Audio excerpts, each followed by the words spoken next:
ঢাকা ক্যান্টনমেন্টের রাডার কক্ষে আলো কম, কেবল স্ক্রিনের আলোয় জ্বলজ্বল করছে চারিদিকে। হঠাৎ একটি অচেনা সিগন্যাল ধরা পড়ল আকাশে। কর্মকর্তা ভ্রু কুঁচকে বলেন, এটা কি ড্রোন নাকি শত্রুপক্ষের ক্রুজ মিসাইল? সিগন্যাল মিলিয়ে দেখা যায় ভুয়া অ্যালার্ম। কিন্তু এই অ্যালার্ম ভুলই যেন প্রতিফলন বাংলাদেশের বর্তমান আকাশ প্রতিরক্ষার অব্যবস্থা ও সীমাবদ্ধতার। ইরান ইসরায়েল ১২ দিনের যুদ্ধ, ভারত পাকিস্তানের সীমান্ত উত্তেজনা কিংবা ইউক্রেন যুদ্ধ, সর্বত্র দেখা গেছে আধুনিক যুদ্ধে জয় নির্ধারণ করে আকাশ প্রতিরক্ষা। আর ঠিক তখনই বাংলাদেশের আকাশ যেন খালি, প্রতিরোধহীন এক ভূখণ্ড। প্রশ্ন উঠছে, যদি কাল ভোরে কোনো শত্রুপক্ষ একাধিক ক্রুজ মিসাইল ছোড়ে, আমাদের প্রতিক্রিয়া কি হবে? ইরান যখন ৫৩২টি মিসাইল ছুড়ে দেয় ইসরায়েলের দিকে, তখন মাত্র ৪২টি মিসাইল ইসরায়েলের ভূমিতে আঘাত হানে। অর্থাৎ ৯২% মিসাইল ইসরায়েলের আকাশ প্রতিরক্ষা, আয়রন ডোম, অ্যারো ডিফেন্স ও ডেভিড স্লিং আকাশেই ধ্বংস করে দেয়। ইউক্রেনে রুশ ব্যালিস্টিক মিসাইল ঠেকাতে পশ্চিমা বিশ্ব পাঠিয়েছে প্যাট্রিয়ট, IRIS-T, ডেভিড স্লিং। ভারতে গর্জে উঠেছে S-400 ও বারাক-8। আর বাংলাদেশ, আমাদের হাতে থাকা সবচেয়ে কার্যকর ভূপৃষ্ঠ থেকে আকাশে উৎক্ষেপণযোগ্য ক্ষেপণাস্ত্র হল ২০১১ সালে কেনা চীনের তৈরি FM-90। এটি উঁচু দিয়ে উড়ে যাওয়া বিমান, যা ড্রোন, হেলিকপ্টারের জন্য কার্যকর, কিন্তু উচ্চগতির ফাইটার জেট কিংবা দূরপাল্লার মিসাইল প্রতিহত করার মতো সক্ষমতা নেই। বাংলাদেশের হাতে থাকা আধুনিক রাডারগুলোর মধ্যে সবচেয়ে উল্লেখযোগ্য থ্যালাস গ্রাউন্ড মাস্টার 430M। এটি ফ্রান্সের তৈরি, ২০২৫ সালে যুক্ত হয়েছে। স্থাপনযোগ্য ও মোবাইল এই রাডার সত্যিই চতুর্থ প্রজন্মের প্রযুক্তির প্রতিনিধিত্ব করে। তবে পুরো দেশে এমন রাডারের সংখ্যা হাতে গোনা। আর তার বাইরেও চট্টগ্রাম বিমানবন্দরের রাডার ২০১৭ সাল থেকেই বিকল। একটি রাডার শুধু অস্তিত্ব রাখলেই হয় না, তার চারপাশের নেটওয়ার্কিং, হস্তক্ষেপমুক্ত সংকেত বিশ্লেষণ এবং কমান্ড চেইনে যুক্ত প্রতিক্রিয়ার গতি, এসবের উপর নির্ভর করে প্রতিরক্ষা ব্যবস্থা সফল হবে কিনা। শত্রুপক্ষ যদি লো ফ্লাইট অল্টিটিউড কোনো হাইপারসনিক মিসাইল ছোড়ে, তাহলে কি বাংলাদেশের রাডার সিস্টেম তা ধরতে পারবে? তার চেয়েও বড় প্রশ্ন, ধরলেও আমাদের প্রতিরোধ কোথায়?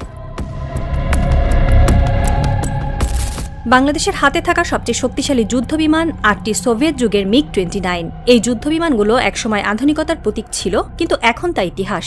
চীনের তৈরি পুরনো মডেলের F-7 আছে ৩৬টি, এর মধ্যে অনেকগুলো দ্বিতীয় বা তৃতীয় প্রজন্মের। তারা যেমন রাডার এভাসিভ প্রযুক্তি মোকাবেলায় অক্ষম, তেমনি দীর্ঘমেয়াদী যুদ্ধ বা আধুনিক ডগ ফাইটে টিকতে পারে না। প্রশিক্ষণ কাজে ব্যবহৃত ইয়াগ-130 যুদ্ধবিমান আছে ১৪টি, যা হালকা আক্রমণে ব্যবহারযোগ্য। কিন্তু আধুনিক স্টেলথ ফাইটার, হাইপারসনিক মিসাইল কিংবা ইলেকট্রনিক ওয়ারফেয়ারের মুখোমুখি হলে এরা কার্যত অচল হয়ে পড়বে। বর্তমানে রাশিয়া, যুক্তরাষ্ট্র ও চীন পঞ্চম প্রজন্মের যুদ্ধবিমান নিয়মিত ব্যবহার করছে। দক্ষিণ কোরিয়া ও তুরস্কের মতো দেশও ছুঁয়ে ফেলেছে সেই সীমা। আর বাংলাদেশ এখনও চতুর্থ প্রজন্মে স্থবির। এমনকি আমাদের নিজস্ব যুদ্ধবিমান উৎপাদন প্রকল্প তো দূরে থাক, বেসরকারি পর্যায়ে গবেষণা উদ্যোগও নেই। ফলে আত্মনির্ভরশীলতার বদলে আমরা রয়ে গেছি সরবরাহ নির্ভর একটি বাহিনী হিসেবে। বাংলাদেশের ড্রোন বহরে আছে ৪৪টি, এর মধ্যে ৩৬টি স্লোভেনিয়ার তৈরি ভ্রামোর C4I ও ৬টি তুরস্কের বায়রাক্তার TV-2। এগুলো নজরদারিতে কার্যকর, তবে প্রতিরক্ষার জন্য সশস্ত্র ভ্যারিয়েন্ট খুব সীমিত। ড্রোন এখন যুদ্ধের নিয়ম বদলে দিয়েছে। ইউক্রেনের ড্রোন দিয়েই রাশিয়ার ট্যাঙ্ক ধ্বংস হয়েছে, গাজায় ড্রোন দিয়ে হামাস প্রতিরোধ করেছে ইসরায়েলের সেনাবাহিনীকে।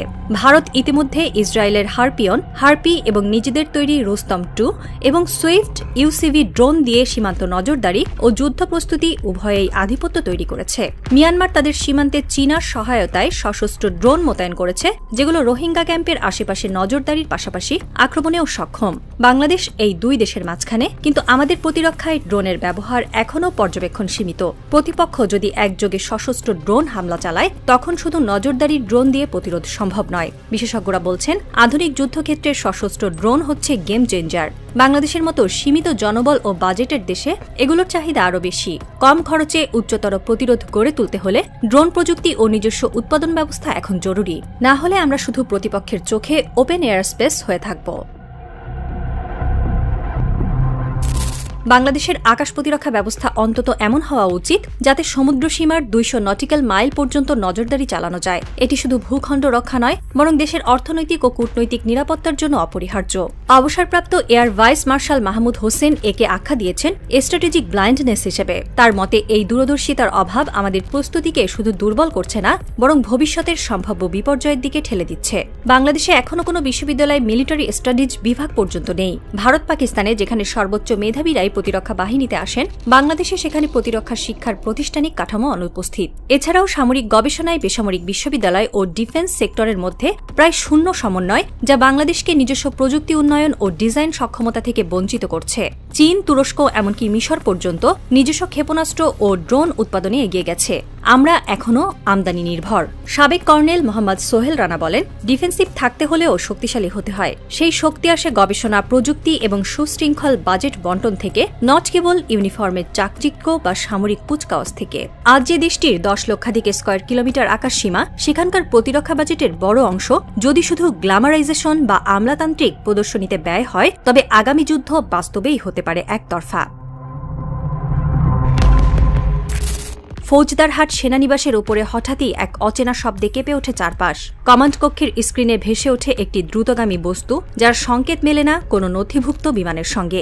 ঘুম চোখে কর্মকর্তারা দৌড়ে আসেন মনিটরের দিকে। একজন চিৎকার করে বলেন, এটি কি স্টেলথ ড্রোন নাকি ক্রুজ মিসাইল? তারপর মাত্র 3 মিনিটের মধ্যে জেগে ওঠে পুরো ঘাঁটি।